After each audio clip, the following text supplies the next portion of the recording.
Empanadas de la Ribera cumplió 15 años. Empanadas de la Ribera, el gusto sano de la empanada horneada. Presenta Camposur, hamburguesas extras, parrilleras y light sin sal. De nuestra granja a su mesa.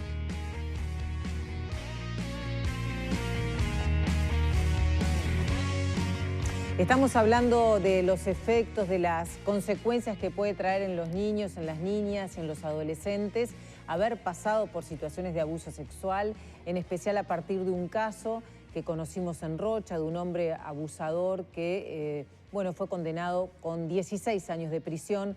Pero lo que nos interesa ahora es hablar de por qué, y creo que esto también es un hecho interesante para conocer las consecuencias que pueden tener también estos menores, por qué las niñas tuvieron que esperar a que este hombre, su padre, estuviera preso para poder hablar, ¿no? Y contar lo que estaban pasando. El miedo de la víctima, ¿no?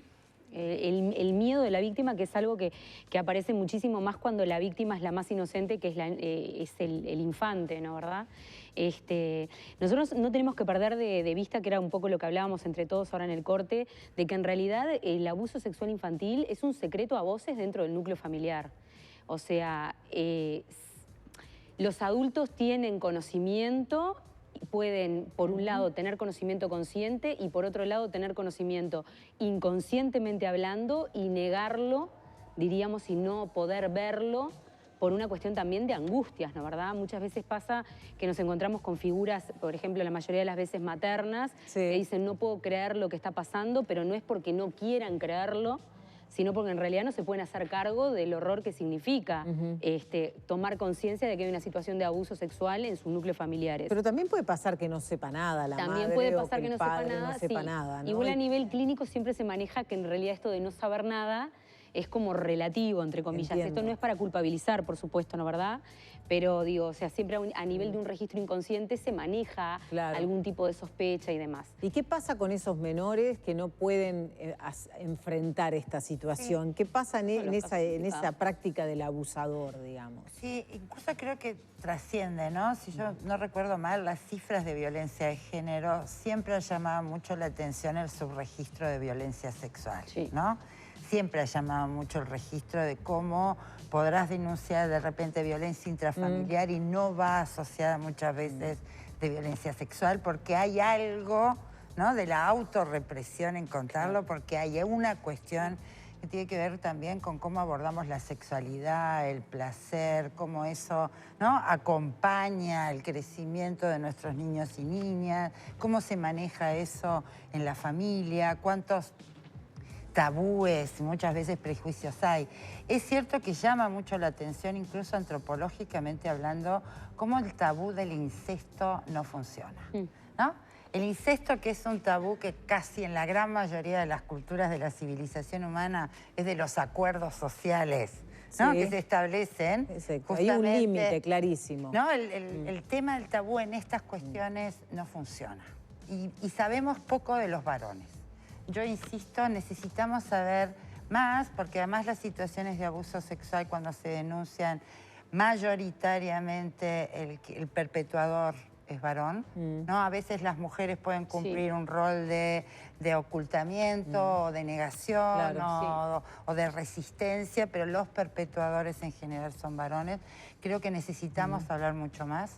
El otro día escuchaba justamente esta tensión que hay en el mundo de cómo no revierte y cómo cada vez se hace más pública esta dimensión de la violencia que termina afectando los vínculos familiares concretos, entornos. O sea, hay algo que no estamos abordando porque tenemos de alguna forma una resistencia, ¿no? No queremos enfrentarnos a esta situación y me parece que negarla es la peor de las consecuencias. Uno de los problemas que tenemos además, y esto también muchas veces pasa con las víctimas o con quienes están sufriendo estas situaciones, es que estás denunciando a alguien que es de tu familia. Y muchas veces no media nada. Solo media la intervención judicial o la intervención jurídica. Y esto me parece que también no ayuda. Yo creo que necesitamos tener dispositivos donde nos permitan identificar estos problemas, poder intervenir, poder tratar de comprender y que también aquellos que perpetúan este tipo de prácticas también empiecen a entenderse que esto se terminó, la habilitación cultural. Ahora, porque de alguna manera el silencio era una manera de habilitación cultural. Claro, y bueno, se rompe el silencio y lo que pasa también muchas veces es que no se les cree. No se les cree. A las víctimas, ¿no? Y eso también es como muy difícil de manejar porque, bueno, en general los menores cuando cuentan, tampoco cuentan muchas veces, hacen un relato que parece coherente porque justamente las víctimas a veces no tienen relatos coherentes de lo que vivieron porque está el dolor atravesando. Y sienten mucha culpa también frente a las figuras parentales, ¿no? Exacto. Que son las que están involucradas. Sí. Hay un tema también que no es menor. Yo dudo que haya más casos, porque uno parecería ver muchísimos más casos. Yo al menos recibo un montón de llamadas por estas cosas. Creo que son los mismos casos quizás que existieron siempre, que hoy están mucho más visibles. Sí. Y eso implica que parece que hubiera muchos más casos a partir de cierto momento para ahora. En lo que tiene que ver con creerle y no creerle al niño, ahí, como siempre, ahí tenés una cuestión netamente pericial en el marco de las denuncias. Ya lo hemos conversado aquí alguna vez. Sí. Es el valor de las pericias y el valor de quién interpreta ese relato y cómo. Porque, como alguna vez también dijimos, cuando hay una violación y hay alguna cuestión física que se puede contrastar y se puede periciar en una lesión en una persona, es mucho más simple tener espalda probatoria sobre un relato y sobre un hecho. Ahora, cuando lo que ocurre es un tocamiento inapropiado, por ejemplo, tendríamos que ver primero qué es un tocamiento inapropiado, eso es de valoración estrictamente judicial. O también, ¿no? Y bueno, está dentro de lo que estamos hablando. Evidentemente, un fiscal y un juez son quienes valorarán si existe algo inadecuado o no, y será el perito forense, más bien psicológico, el que tendrá que decirnos si hubo alguna situación que al niño lo incomodó o le pareció fuera de lo normal, pero tiene que sacarle un relato de hechos de repente a alguien que no tiene la edad para construirlo de una manera probatoriamente razonable. Entonces, estamos en un lugar complejo en ese lugar. Entonces tenemos el tema del miedo a decir, a contar, al miedo obviamente a la figura del abusador. A la represalia. A la represalia, al escándalo familiar. A la sanción también del entorno. A la expulsión del De alguna manera hay algo ahí que se sienten culpables porque de repente no siempre el toqueteo genera dolor, también puede generarles placer, también puede generar algo que les guste y eso también vuelve, ¿no?, como cómplice al menor víctima de esa situación porque pensemos que muchas veces nos preocupa más sancionar a la víctima en los relatos que hacemos que tratar de entenderla. Y esto lo vemos todos los días también en la tele. Claro, ¿no? porque en realidad los mensajes muchas veces vienen de varios lados. Claro, porque un asunto que también creo que es interesante es que a los menores en general no se los apunta con un revólver, no hay violencia física, hay un ejercicio de seducción en las que... Hay una naturalización. Exacto, en la que aparentemente ese menor se siente como libre, ¿no? Y entonces eso es lo que genera, digamos, la dificultad también de ese niño o esa niña, y ¿no? Muchas veces también estos depredadores saben elegir a las víctimas, ¿no? Suelen ser también con determinadas características o con ciertas faltas o con ciertos entornos precarios o con...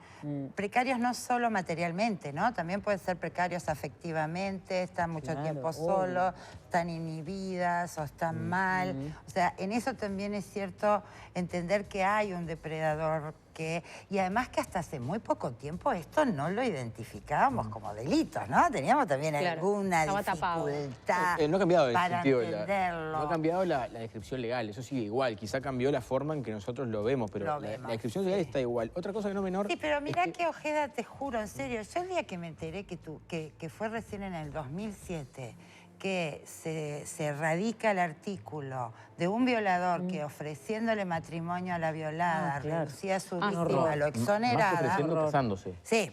No, y se rectifica también... Y esto era el 2007, o sea, de alguna manera la reparación... La descripción legal delictiva no ha cambiado, me refiero a que las conductas que son delito son las mismas que antes, solo que ahora quizá tenemos más denuncias y un sistema judicial que las valora de otra manera. Exacto. Y cuando las recibe las valora de otra manera. Porque vos no te olvides también que acá hay una persona directamente responsable que es quien perpetra esto, pero también puede haber otras responsabilidades. Por ejemplo, puede haber responsabilidades por omisión.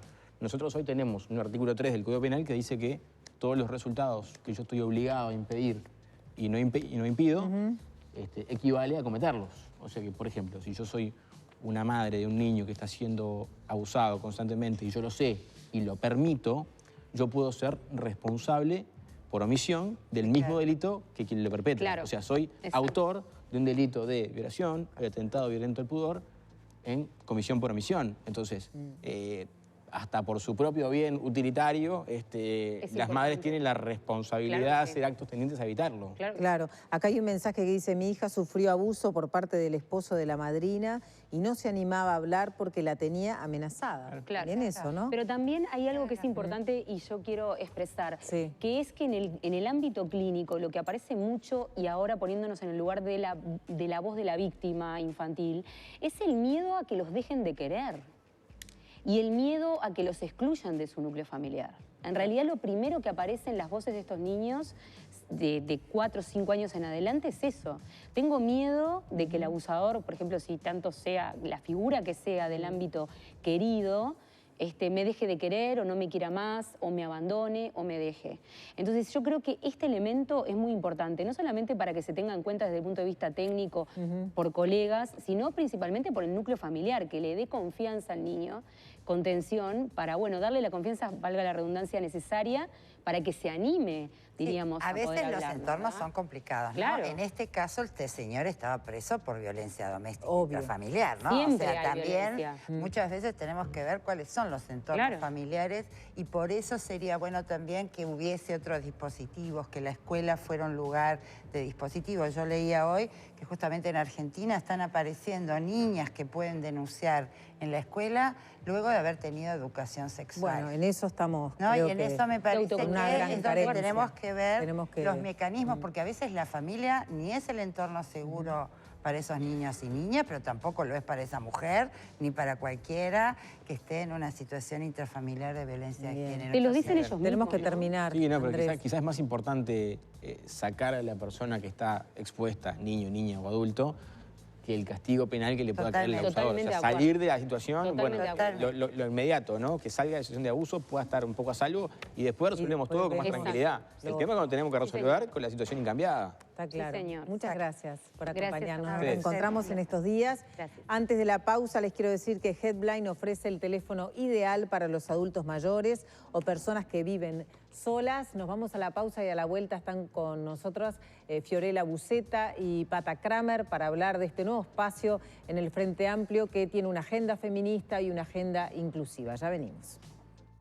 Con forma de reloj pulsera, los afiliados a Helpline lo pueden usar en la muñeca. Tiene un solo botón para llamar y pedir ayuda, sin prenderlo ni apagarlo. Presione el botón e inmediatamente escuchará la voz de nuestras operadoras. Además es impermeable, lo que significa que lo puede usar dentro de la ducha.